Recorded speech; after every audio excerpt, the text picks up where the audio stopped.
नमस्कार मित्रांनो, संजय गांधी निराधार अनुदान योजना, श्रावणबाळ योजना व इतर सर्व निराधार अनुदान योजनेतील लाभार्थ्यांसाठी महत्त्वाचे अपडेट आहे। मित्रांनो, आता वेबसाईटवर नवीन ऑप्शन आलेला आहे, पेन्शन वाटप सुरू होणार आहे। मग ज्या लाभार्थ्यांचे मागील 2 महिन्याचे पैसे बाकी आहेत, तसेच काहींचे मे आणि जूनचे पैसे बाकी आहेत, अशा सर्व लाभार्थ्यांना हे पैसे मिळणार का? कारण की एप्रिल, मे, जून महिन्याचे पेन्शन हे वितरण होणे बाकी आहे। मग हे कधी होणार आहे त्या संदर्भातील माहिती आपण आजच्या या व्हिडिओमध्ये बघणार आहोत। तरी मित्रांनो, हा व्हिडिओ शेवटपर्यंत बघा, अतिशय महत्त्वपूर्ण असा व्हिडिओ आहे। तरी मित्रांनो, आपण या ठिकाणी बघू शकता, आपले जे पोर्टल आहे SAS MHA-IT, या ठिकाणी गेल्यानंतर आपल्याला अशा पद्धतीने माहिती दिसते। त्यामध्ये आता बदल झालेला आहे।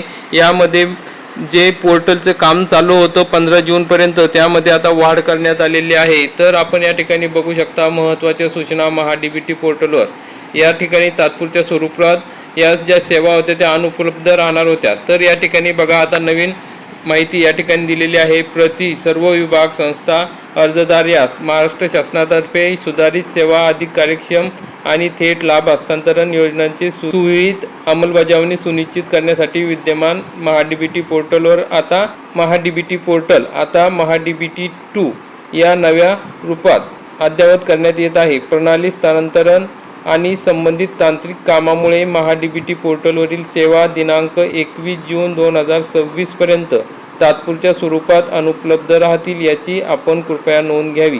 म्हणजे आता 21 जून 2026 पर्यंत MHA-DBT पोर्टल हे बंद राहणार आहे। खालील मुद्द्याच्या विशेषत्वाने नोंद घ्यावी ही विनंती त्यांनी सांगितलेले खाली काय मुद्दे दिले आहेत ते बघूया आपण। तर या ठिकाणी आपण बघू शकता, नवीन अर्ज स्वीकारणे आणि नूतनीकरण अर्जाची छाननी, देयक तयार करण्यासंबंधित कामे, MIS अहवाल आणि संबंधित सेवा 1 जून 2026 पासून ज्या काही शिष्यवृत्ती योजना आहेत त्या सर्व काही MHA-DBT 2 पोर्टलद्वारे स्वीकारले जाणार आहे। विद्यमान MHA-DBT पोर्टलवर वरील योजनांसाठी नवीन अर्ज स्वीकारण्याची प्रक्रिया 1 जून 2026 पासून बंद केली जाईल। स्थलांतराच्या या कालावधीत अर्जदारांना त्यांचे मागील अर्जाचे तपशील म्हणजेच स्टेटस MHA-DBT 2 पोर्टलवर तात्पुरत्या स्वरूपात कदाचित पाहता येणार नाही। मग 2025-26 आणि 26-27 या शैक्षणिक वर्षातील अर्ज केवळ MHA-DBT 2 पोर्टलद्वारे सादर करावेत। विद्यमान पोर्टलवरून MHA-DBT 2 या पोर्टलवर स्थलांतराच्या कालावधीत अर्जदारांनी सहकार्य करावे ही विनंती। तर मित्रांनो, अजूनपर्यंत आता 21 जूनपर्यंत हे काम चालणार आहे। तर त्यामुळे अजून 21 जूनपर्यंत तरी आपल्याला पेन्शन मिळण्याचा मार्ग सध्या मोकळा झालेला नाही। परंतु एक महत्त्वाची बाब अशी आहे की आपण जर या MHA-DBT पोर्टल 2 वर गेलं तर या ठिकाणी जाण्यासाठी आपल्याला या निळ्या पट्टीवर क्लिक करायचं आहे। म्हणजे आपण बरोबर त्या पोर्टलवर जातो। मग MHA-DBT पोर्टलवर या ठिकाणी आपण आलो आहोत। तर या ठिकाणी बघा, महाशिष्यवृत्ती आहे, शालेय विद्यार्थी आहेत, तसेच निवृत्ती वेतनधारक आपण कालच्या व्हिडिओमध्ये बघितलं होतं, दिव्यांग बांधवांच्या योजना। तर या ठिकाणी आपण जर वरती आलो आणि लॉग इन बटनाला क्लिक केलं तर त्या ठिकाणी अशा पद्धतीने ऑप्शन येत आहे। तर महासारथी विकसित महाराष्ट्राच्या डिजिटल प्रवासातील पुढील टप्प्यात सहभागी व्हा। आणि या ठिकाणी बघा, असं केल्यानंतर या ठिकाणी आल्यानंतर तुमचा MHA-ID तयार करा। तर MHA-DBT पोर्टलवर आपल्याला नोंदणी करायची आहे आपली माहिती बघण्यासाठी। तर नोंदणी प्रक्रिया आता सुरू झालेली आहे। तर या ठिकाणी आधार क्रमांक टाकायचा आहे आणि त्या ठिकाणी टिक करायचं आहे। टिक केल्यानंतर आपल्याला बघा ठिकाणी ही काय सूचना आहे, तर मी KYCच्या उद्देशाने माझ्या आधार क्रमांकाचा बायोमेट्रिक माहितीचा वापर करण्यास संमती देत आहे। मला हे समजले आहे की माझ्या माहितीचा वापर केवळ माझी ओळख पटवण्यासाठी केला जाईल, ती सुरक्षितपणे हाताळली जाईल आणि या प्रक्रियेत सहभागी असलेल्या अधिकृत संस्थांशी ती सामायिक केली जाऊ शकते। मी हे मान्य करतो। ही संमती ऐच्छिक आहे आणि ती कोणत्याही वेळी मागे घेतली जाऊ शकते। तर अशा पद्धतीने इथं माहिती आलेली आहे। अल्पवयीन व्यक्ती जर असेल आणि पालकांना करायचं असेल तर त्यांची सुद्धा या ठिकाणी नोंदणी होती। या ठिकाणी टिक केल्यानंतर आपण नोंदणी बटनाला क्लिक करायचं, म्हणजे आपली नोंदणी होऊन जाईल।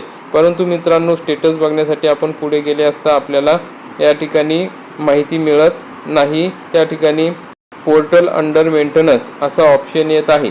तर आपण कालच या ठिकाणी बघितलेलं होतं की या ठिकाणी नोंदणी होत आहे आता। तर मित्रांनो, आपण सर्वांनी ही नोंदणी करून घेणे गरजेचे आहे। तर आपण या पोर्टलवर जाऊन बघू शकता। तुम्हाला बघण्यासाठी तुम्ही SAS महा IT पोर्टल टाकलं तरी शेवटी जो ब्ल्यू टिक आहे पट्टी आहे त्या ठिकाणी टिक केल्यानंतर तुम्ही पुढे येऊ शकता किंवा महा DBT पोर्टल 2 असा ऑप्शन टाकला तरी तुम्हाला या ठिकाणी येता येईल आणि लॉग इन बटनाला क्लिक केल्यानंतर ही नोंदणी करता येईल। सध्या अंडर मेंटेनन्स जरी असलं तरी या ठिकाणी तुम्ही नोंदणी करू शकता। तर मित्रांनो, ज्यावेळेस तुमचं पोर्टल व्यवस्थित चालू होईल त्यावेळेस तुम्हाला तो नोंदणी क्रमांक आणि तुमचं ID तो ठेवणे गरजेचे आहे, पासवर्ड ठेवणे गरजेचे आहे। तर आपण काल या पोर्टलवरच माहिती बघितली होती की जे दिव्यांग बांधव आहे त्यांच्या 2 या ठिकाणी योजना आहेत। तर पूर्व मॅट्रिक शिष्यवृत्ती आणि मॅट्रिकोत्तर शिष्यवृत्ती आणि जी संजय गांधी निराधार अनुदान योजना आहे ती निवृत्ती वेतन धारकाकरिता योजना पुढीलप्रमाणे आहेत। त्या ठिकाणी या योजना आपल्याला दिसतील। त्यामध्ये श्रावणबाळ सेवा राज्य निवृत्ती वेतन योजना, संजय गांधी निराधार अनुदान योजना आणि राजश्री छत्रपती शाहू महाराज वृद्ध साहित्यिक आणि कलाकार मानधन योजना अशा या निवृत्ती वेतन धारकांकरिता ज्या योजना आहेत संजय गांधीमधल्या त्या निवृत्ती वेतन या ऑप्शनमध्ये आपल्याला बघायला मिळणार आहे। तर मित्रांनो, अशा पद्धतीने ही अतिशय महत्त्वाची अपडेट होती।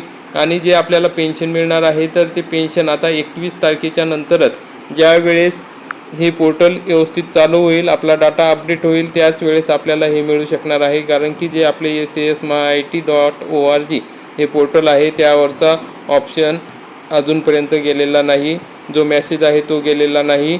21 तारखेनंतरच तो मेसेज जाणार आहे, कारण की त्यांनी सांगितले की अजून त्या ठिकाणी पोर्टलवर अपडेट करणे चालू आहे। तर अशा प्रकारची अतिशय महत्त्वाची माहिती होती। जास्तीत जास्त आपल्या लाभार्थ्यांपर्यंत नक्की पोहोचा, कारण की अनेक जणांचे मेसेज फोन या ठिकाणी येत आहे की सर आम्हाला कधी पेन्शन मिळणार। तर मित्रांनो, उशीर जर झाला तर आपल्याला 2 महिन्याचे पेन्शन एकत्र दिले जाऊ शकते। तसेच मागील पेन्शन ज्यांचे राहिलेले आहे त्यांचे या पुढील पेन्शनसोबत मिळणार आहे।